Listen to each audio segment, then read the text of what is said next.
আপনি কি স্টুডেন্ট ভাই? জি ভাই, স্টুডেন্ট। কিসে পড়েন? সিএসসি তে পড়ি ভাই, কোন সেমিস্টারে পড়েন? Last semester. তো এরপরে কি করবেন? এরপরে চিন্তা ভাবনা করতেছি সবজির বিজনেস করব।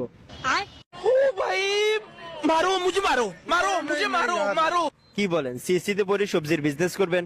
তো ভাই কি হয়েছে, বাংলাদেশে তো এরকম অনেকে আছে যারা ডাক্তারিতে পড়াশোনা না করেও কিন্তু ডাক্তারি করতেছে, আর অনেক ইঞ্জিনিয়ারও আছে যারা ইঞ্জিনিয়ারিং করার পর দেখতেছি যে ব্যাংকে চাকরি করতেছে।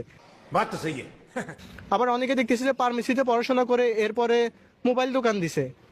তো আমিও চিন্তা ভাবনা করলাম যে সিএসসি তে পড়াশোনা করে তো ফিউচার দেখতেছি না, চিন্তা ভাবনা করতেছি এখন সবজির বিজনেস করব, এটাই। ये बड़ी अच्छी बात कही आप। তো আপনার স্টুডেন্টদের জন্য কি পরামর্শ থাকবে? ভাই, স্টুডেন্টের জন্য একটা পরামর্শ থাকবে, সেটা হচ্ছে যে তোমরা যদি স্টুডেন্ট হয়ে থাকো, তোমার বাবা যদি টাকা থাকে তাহলে বিজনেস করো, আর না হলে লাগাও বিদেশ।